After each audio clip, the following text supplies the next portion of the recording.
Días, maestro y compañeros, mi equipo y yo les vamos a presentar nuestra exposición final sobre nuestros artículos de dactiloscopía. Mi equipo está conformado por García Meléndez San Elena, García Jiménez Carla de Estefano y una servidora, Sánchez Franco Samara. Bueno, el artículo es la dactiloscopía en el proceso penal. El conjunto de crestas y surcos de cada dedo se denomina dactilograma y la impresión dejada por dichos accidentes en una superficie recibe el nombre de dactilograma latente o huella dactilar. La morfología de la yema de los dedos es única en cada persona y permanece durante toda su vida, desde su formación en la undécima semana de gestación hasta el momento en que se tiene lugar la muerte y el deterioro de su piel.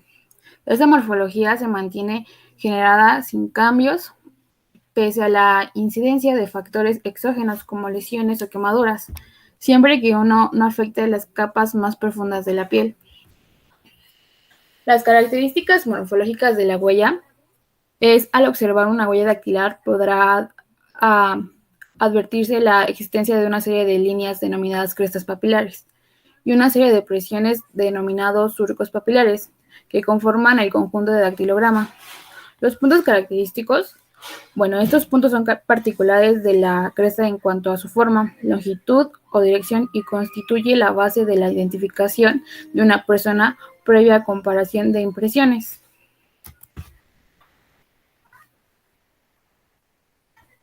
En España se exige la concurrencia de 8 a 10 puntos característicos necesarios para afirmar la correspondencia de una huella dactilar a un sujeto. Algunos de los puntos más frecuentes son los siguientes. Existen 3 sistemas principales: el sistema basilar, marginal y nuclear. El primero se sitúa en la parte inferior de la yema del dedo, el segundo se encuentra en el contorno de la huella, paralelo al sistema anterior, y el tercero se encuentra en el centro de la huella, rodeado por los 2 sistemas anteriores. El sistema nuclear es el que posee más variedad de detalle respecto a los demás, sin embargo no siempre está presente en todas las huellas. La huella delta, también denominada anucleada, son dactilogramas que carecen de delta y sistema nuclear. Se caracterizan por formar un arco suave y curvas planas y paralelas entre sí. En función del grado de curvatura se pueden distinguir entre adeltos puros o aciformes y adeltos piniformes. Si esta morfología se encuentra en el dedo pulgar, se simboliza con la letra A, y si se halla en el resto de los dedos, con el número 1. La huella dextrodelta, en este caso el dactilograma presenta un único delta situado a la derecha. Si esta morfología se encuentra en el dedo pulgar, se denomina con la letra D, y si aparece en el resto del dedo,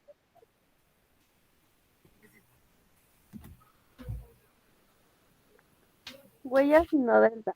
En este caso también se aparece un único delta, pero a diferencia del anterior se encuentra a la izquierda del observador. Si este tipo está en el dedo pulgar se denomina S. Huella bidelta, también denominada vilticila, se caracteriza por la aparición de varios deltas que si se dan en el dedo pulgar, se nombran con la letra B. Estandarización de las técnicas de relevado de huellas latentes en superficies porosas y no porosas. Cuando se investiga la presunción de delito en agravio de los ciudadanos, debe establecerse las siguientes circunstancias: si tuvo lugar o no en el hecho. En la práctica son pocos los casos en los que se denominan erróneamente y otros en que se tratan de escenificación de los delitos. La hora, el lugar y la forma en que se ha cometido. Si el delincuente empleó medios técnicos y cuáles. Quién fue la víctima del delito, así como la detención del victimario.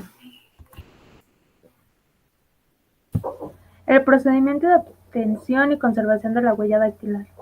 Al llegar al escenario del crimen, el experto en dactiloscopía inspeccionará los objetos sobre los que puede haber quedado marcas de huellas latentes y se encontrarán con huellas visibles a simple vista y huellas latentes, que no pueden apreciarse sin un procedimiento revelador. La sustancia química que se utilizarán en este procedimiento se denomina reactivo y es esencial para poder obtener una huella que visiblemente no existe y que podría identificar al autor de los hechos. Los reveladores en polvo más frecuentes son la anhidrina, que reacciona con las sustancias químicas de la piel, revelado de huella con color púrpura, los polvos magnéticos para superficies no metálicas y otros muchos como el cloruro de plata, óxido de magnesio, óxido férrico, sulfato de plomo, atraceno, ceniza y nitrato de mercurio. En cuanto a la fotografía y trasplante de la huella revelada, una vez que la huella latente es revelada, se toma una fotografía del resultado. En caso de ser imposible tomarla, los expertos deben trasplantar la huella desde la superficie a un soporte adecuado para posteriormente trabajar con ella. Se utiliza cinta adhesiva, ya que esta debe ser transparente con una anchura determinada y sin que se produzcan burbujas en el pegado. El nuevo soporte al que se le traslade debe ser cristal o plástico transparente, debido posteriormente colocar tras él una cartulina o material similar de color negro para poder fotografiar la huella. Y una vez obtenidas las huellas en el escenario del crimen, los expertos recogerán muestras dactilares de todas las personas que hayan podido tener contacto con el objeto, superficies donde se encontraban los dactilogramas. Certeza de la dactiloscopía. La certeza de efectividad para la identificación de personas mediante la huella dactilar es similar, con la relación a otras disciplinas, derivado de los principios en que se sustenta la perenidad, inmutabilidad y diversiformidad, con una gran relevancia en la aplicación de métodos y técnicas adecuados para estampar la huella, ya que deben apreciarse los puntos característicos necesarios para su confrontación. En nuestro país, siguiendo la regla internacional, es suficiente la determinación de 12 puntos característicos para comprobar la identificación entre dactilogramas, es decir, para poder dar valor científico a un estudio dactiloscópico. Asimismo, dactiloscopía es la disciplina encargada de estudiar y comparar las huellas dactilares que se producen con la llama de los dedos, de las manos o de la planta de los pies. En este caso se llama pelmatoscopía y en ocasiones con el apoyo de poroscopía en el propósito de identificar a las personas vivas e incluso muertas. El vocablo u origen de la palabra dactiloscopía proviene del griego, que significa dactilos, dedos, y scopia es el estudio, es decir, el estudio de los dedos. El equipo y técnica para la obtención. Para la obtención de huellas dactilares incluye un rodillo de tinta, una placa de entintado hecha de vidrio de metales suaves, tal como acero inoxidable, tarjetas para el registro de impresiones de huellas dactilar y una tinta negra de calidad. En ese sentido, y teniendo como base o fundamento científico una serie de principios de la dactiloscopía, son universalmente reconocidos, toda vez que las huellas dactilares son totalmente individualizadas, únicas en cada persona. Ningún ser humano hasta nuestros días ha conocido que las huellas dactilares de otra persona ante tales evidencias. Es indudable que en un método aprovechable de fácil acceso y económico, y con alguien que haya aplicado adecuadamente el método o técnica para la obtención de huellas dactilares, podrá tener la certeza de la identificación plena de un individuo vivo o muerto. Surge el estudio de lo que comúnmente se denomina huella dactilar, pero dogmáticamente es importante referir que la piel humana está compuesta por dos capas. Una de ellas es la dermis, capa interna, específicamente en la zona de fricción, palmas de dedos, manos y planta de los pies. Se forma de estructuras cónicas llamadas papilas, que se caracteriza por líneas, crestas y espacios, surcos. Al dibujo que arroja la suma de crestas y surcos papilares se denomina lofograma. Existen lofogramas de los dedos de las manos, dactilogramas de las palmas de las manos, quirogramas de las plantas de los pies, pelmatogramas. Los principios en que se sustenta la dactiloscopía. Perenidad, que son los dibujos comúnmente conocidos como huellas, que aparecen en el ser humano desde las 12 semanas de vida y permanecen hasta su putrefacción cadavérica. La inmutabilidad, que son los dibujos, no muestran cambios con el tiempo. salvo amputaciones o accidentes que afecten severamente a la dermis. Y la diversiformidad. Cada dibujo tiene características únicas e irrepetibles. No existen dos dibujos exactamente iguales, es decir, hablamos de la individualidad de la huella, luego la identidad personal. La obtención de las huellas se traduce en empastes, manchas blancas y o zonas ilegibles, principalmente por la utilización inapropiada de tinta, el exceso de grasa en la piel, indebida colocación. En nuestro país sigue la regla internacional, es suficiente la determinación de 12 puntos característicos para comprobar la identificación entre dactilogramas, es decir, para poder dar valor científico a un estudio dactiloscópico. Los puntos característicos que deben apreciarse son las particularidades que da la observación científica, se desprenden de las crestas y surcos en su conjunto derivados de su impresión, es decir, las convergencias, desviaciones, empalmes, interrupciones, fragmentos, encierros, puntos, entre otros, necesarios para su confrontación. Estandarización de las técnicas de revelado de huellas latentes en superficies porosas y no porosas. Cuando se investiga la presunción de un delito en agravio de los ciudadanos, debe establecerse la siguiente circunstancia: si tuvo lugar en el hecho o no. En la práctica son pocos los casos en que se denuncian erróneamente y otros en que se trata de especificaciones de delitos, la hora, el lugar y la forma en que se ha cometido, si el delincuente empleó medios técnicos y cuál fue la víctima del delito, así como la identificación del victimario.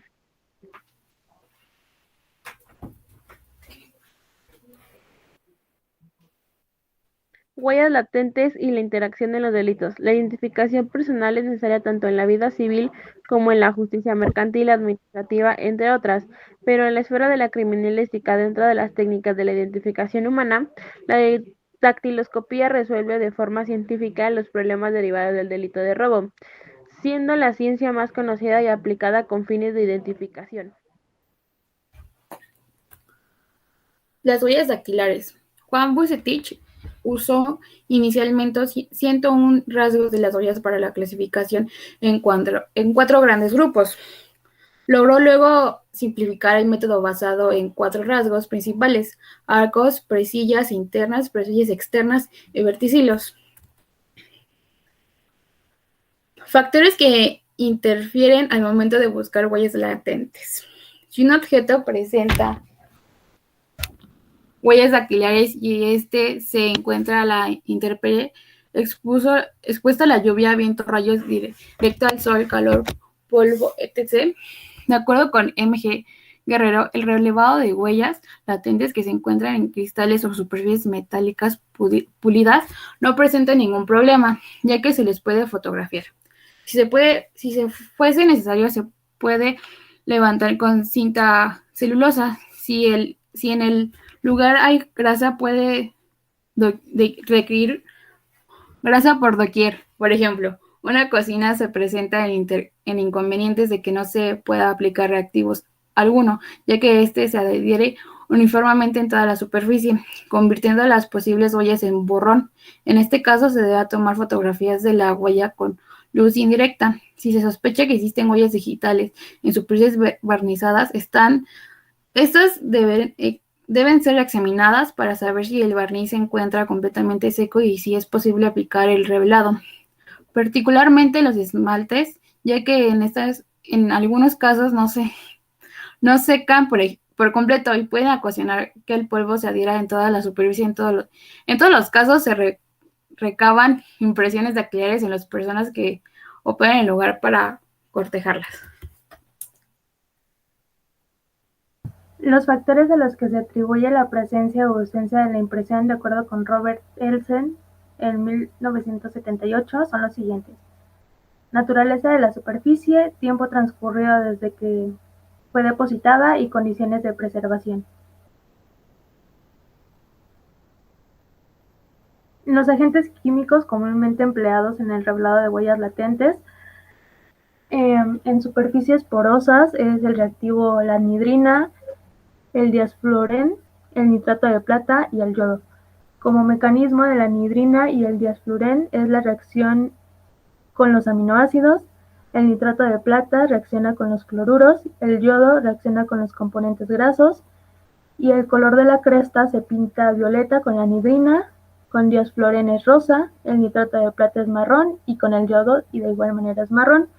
En superficies no porosas se utilizan reactivos magnéticos y no magnéticos, cianocrilato, colorante de cianocrilato y reactivo de partículas pequeñas. Los polvos magnéticos tienen una adherencia a los componentes del sudor, el cianocrilato, polimerización bajo las crestas, el colorante del cianocrilato es adherencia al cianocrilato y el reactivo de partículas pequeñas es adherencia a los componentes grasos. Y este color de la cresta en polvos magnéticos varía dependiendo del producto. El cianocrilato es blanco, el colorante del cianocrilato es visible a la luz ultravioleta y el reactivo de partículas pequeñas es blanco o negro. Y en cintas adhesivas se utiliza reactivo de genciana, violeta de genciana, y tiene un mecanismo de adherencia a los componentes grasos y su color de la cresta es violeta. Y las huellas contaminadas con sangre, el reactivo es amido black, reacciona con los aminoácidos y el color de la cresta es azul negro.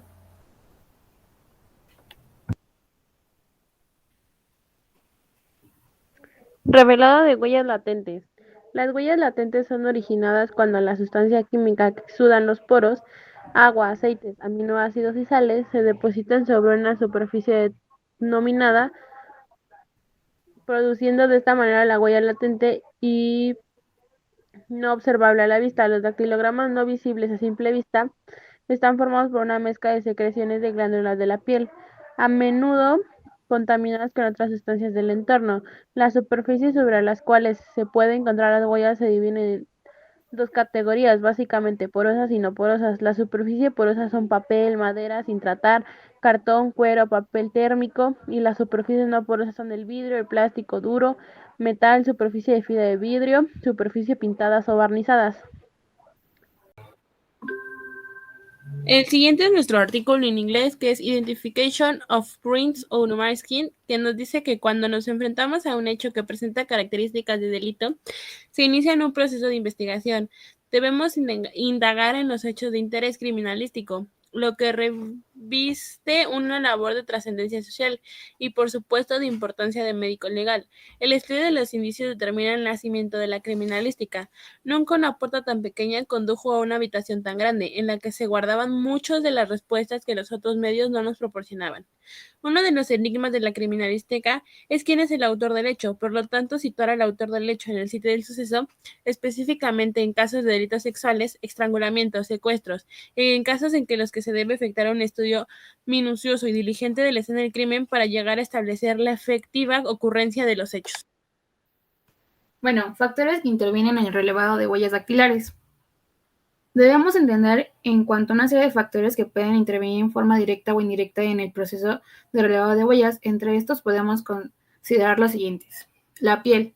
Las personas que no presentan patologías o alteraciones en la piel, al manipular o entrar en contacto con cualquier superficie, dejará impreso una reproducción nítida y exacta de sus dibujos dactilares, incluso en aquellos casos en donde los dibujos presentan una lesión parcial o permanente, agregando las nuevas características. Presión ejercida sobre la superficie o soporte. Este factor influye en forma directa en la reproducción de dactilograma, ya que a mayor presión hay mayor depósito de sudor, lo cual lleva a obtener mejor relevado del dibujo digital. Sin embargo, un apoyo o presión excesiva puede alterar el dactilograma, haciéndolo poco discernible. Relevado dactilares. Tiene gran importancia. Cada uno tiene cualidades específicas. Unos relacionan con las grasas, sales, minerales o aminoácidos, encontrándose en estado físico, sólido, líquido, gaseoso. Manipulación, roce y acción de agentes externos. Las superficies o soportes contaminados van a afectar en mayor o menor grado al dibujo papilar, desde un simple deterioro hasta la destrucción total del dibujo. Ocurre frecuentemente con las huellas dactilares latentes. Características del lugar. Debemos tener presente el tipo de sitio del suceso, abierto o cerrado, para realizar una adecuada protección del lugar, evitando que los soportes o superficies susceptibles de afectuar un relevado dactilar queden expuestos a la intemperie o manipulación que puedan alterar los dactilogramas latentes. Idoneidad o funcionalidad. El personal especializado que interviene en el proceso de relevado dactilar debe poseer una vasta experiencia, lo que permite aplicar el reactivo y técnica más apropiada. El siguiente artículo es Footprints, the Steps that Give Use the Criminalistic Truth. Este nos habla de que la paleontología, donde las pisadas grabadas de dinosaurios fueron los vestigios que permitieron conocer más sobre la prehistoria, las huellas plantares son hoy una de las técnicas practicadas por investigaciones para resolver exitosamente casos criminales en el país. Estas impresiones tanto de pies, zapatos o rastros como los generados por las llantas de vehículos que quedan registrados en la superficie pueden demostrar científicamente la dinámica de un hecho ocurrido, aportando evidencia incuestionable para lograr la identificación de o los presuntos autores. Todo ello a partir de la reproducción, identificación y perenización de huellas empleando diferentes clases de materiales, como yeso o polvo dental, que sirven para la copia exacta del modelo que se desea comparar.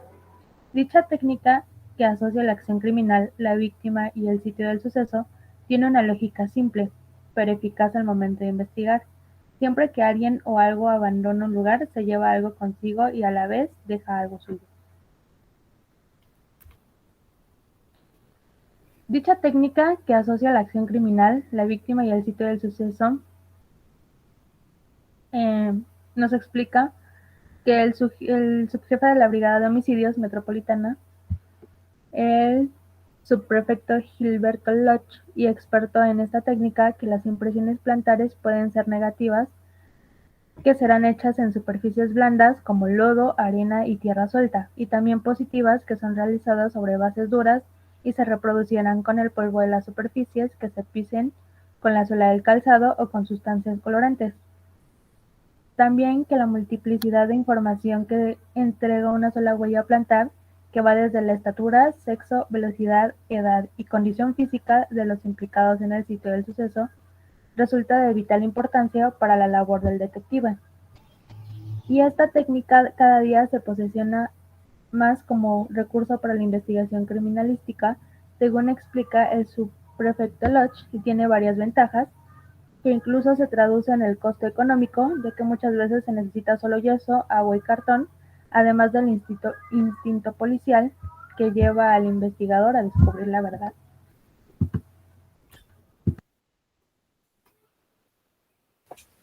Casos cerrados y casos resueltos. Bueno, como casos cerrados son muchos los casos que la Policía de Investigación a lo largo del país ha logrado dilucir usando esta técnica. El buen manejo y tratamiento de huellas de pisadas y neumáticos han sido vital para el alcance al éxito en la pericia y su realización como prueba. Los laboratorios de criminalística de Iquique, Valparaíso y Concepción, entre otros, han sido excelentes resultados con su utilización. Casos resueltos. Homicidio de Jenny Torres Lorca. En medio de la niebla en la fría noche del 23 de abril de 2002, Jenny Torres, egresada de Derecho, regresó a casa luego de trabajar en la Coordinación de Asistencias Jurídicas, el CAJ. Jenny fue asesinada luego de ser violada y el crimen estremeció a Concepción Tulcano. Este hecho puso en alerta a personas de la Policía Civil, quienes utilizaron todos los medios técnicos y profesionales para buscar rastros. Los detectives de Brickrim Beach BH y peritos de la CRIM de la octava región policial recopilaron evidencias, entre ellas las huellas plantares o de calzado del homicida, ya que a los postre fueron pisadas claves. En el desenlace de la investigación, el autor fue detenido. Se trataba de un sujeto que vivía a 3 cuadras de la víctima.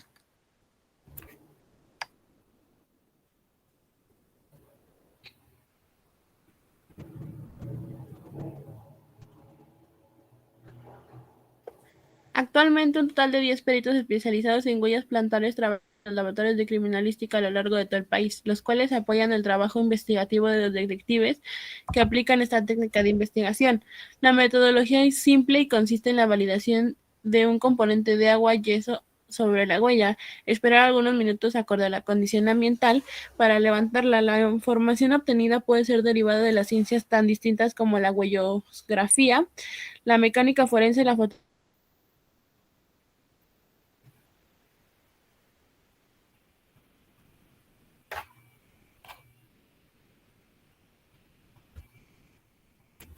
Bueno, vamos con el peso. Bueno, el peso es la profundidad de la pisada y detona el peso de quien camina, pero independientemente del terreno. Si la punta del taco es la parte más hundida, se podría determinar que se trata de una persona que camina erguida. En cambio, de ser poco visible el taco y mayormente la punta, hablamos de alguien que con pisadas apresuradas y posiblemente de edad madura. También la velocidad. Si la persona corrió, es posible determinar gracias a la mayor profundidad de la punta y menor al taco, o la producción de trozos anteriores solamente del calzado. Hay que tomar en cuenta que al correr la firmeza y profundidad de la huella es 3 veces mayor. La edad. Al ser pequeñas las huellas es posible que correspondan a las de un niño. No obstante, las particulares serán importantes en casos de enanismo. En la adolescencia las pisadas tienden a ser más abiertas con forma de V. En la adultez, en cambio, los pasos son más rectos y por ende más sencillos el proceso de su identificación. Determinar si estamos entre las huellas generadas por personas de la tercera edad será posible si se observa con las pisadas, ya que son generadas al ras del suelo y con mayor cercanía una de otra. Generalmente las huellas en la vejez parecen de ser hechas por suelas lisas, ya que caminan casi arrastrando sus pies, teniendo pasos seguros que se aferran al terreno.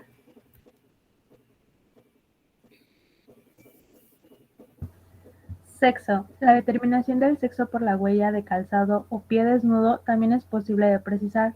Al tener la punta triangular o mayor profundidad en el taco, se puede determinar que se trata de una mujer, ya que al caminar las mujeres, en su mayoría, en una línea recta alternando izquierdo y derecho. En el caso del hombre, la facilidad para determinar la huella está dada por su mayor tamaño, por su forma de apoyo más extensa e intensa. Condición física. Cualquier desorden del trazo de las huellas, en especial hacia distintos ángulos, demuestra que la persona estaba desorientada, al caso de caminar y posiblemente bajo los efectos de alcohol o drogas.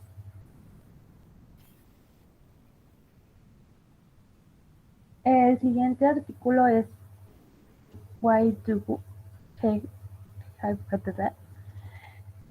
Este artículo nos habla de por qué las huellas dactilares y por qué son únicas.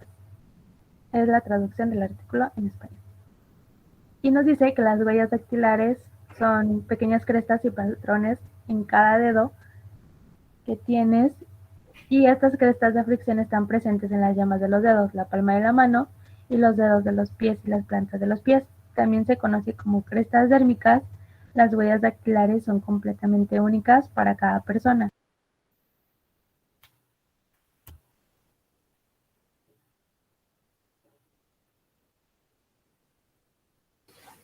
¿Cómo se forman las huellas dactilares? El kit de la información de huellas dactilares se encuentra en el campo de la biología del desarrollo. Nuestras huellas digitales reflejan el entorno que encontramos cuando comenzó nuestra vida. Las huellas dactilares de una persona se forman cuando un feto diminuto que se desarrolla en el útero de la madre. Las líneas tenues que ven en sus dedos de la mano y pies están completamente formadas cuando tenían 6 meses de edad, 3 meses antes de nacer. Los científicos están de acuerdo que las huellas dactilares comienzan a desarrollarse alrededor de la 10ª semana de embarazo, pero nadie está seguro del proceso preciso que las crea.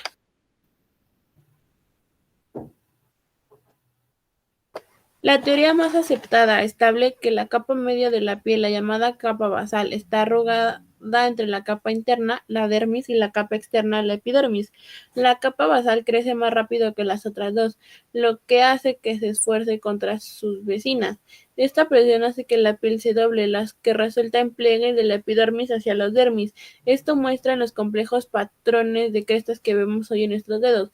Las crestas son líneas tenues en las yemas de los dedos que se crean la base de una huella digital. Precisamente por el patrón está codificado en la interfaz entre la dermis y la epidermis, se devuelve casi permanente y no puede ser destruido por lesiones cutáneas superficiales. Dicho esto, las crestas de las huellas digitales son particularmente susceptibles al desgaste.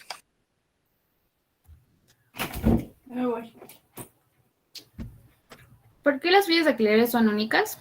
Bueno, la formación de patrones de huellas dactilares consta de dos componentes, de desarrollo y genéticos.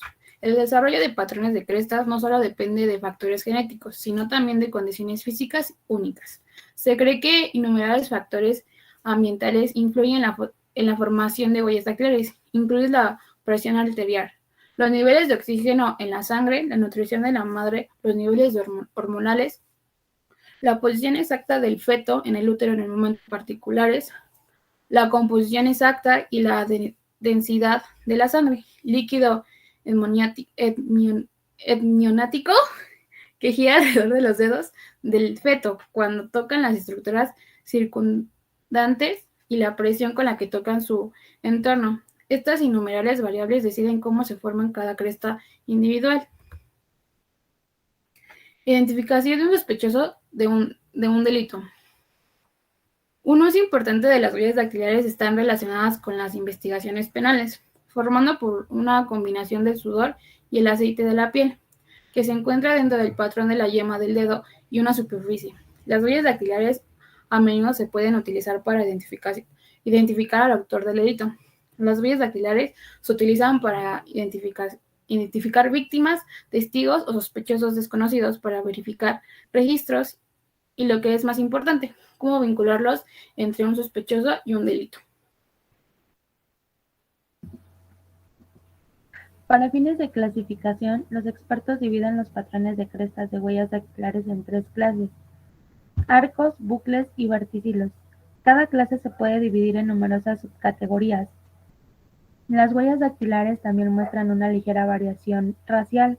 Las personas de ascendencia africana tienden a tener una multitud de arcos, las personas de origen europeo tienen muchos bucles y las de ascendencia asiática tienen una frecuencia bastante alta de verticilos. Sin embargo, algo que debe recordarse es que varios factores pueden contribuir a una identificación inexacta. En primer lugar, no hay dos huellas dactilares o impresiones exactamente iguales. En segundo lugar, las huellas dactilares recopiladas en la escena del crimen a menudo son imperfectas, y con frecuencia son impresiones parciales, manchadas o sucias. En tercer lugar, en algún momento las personas participan en el proceso de identificación, lo que deja todo el sistema expuesto al error humano.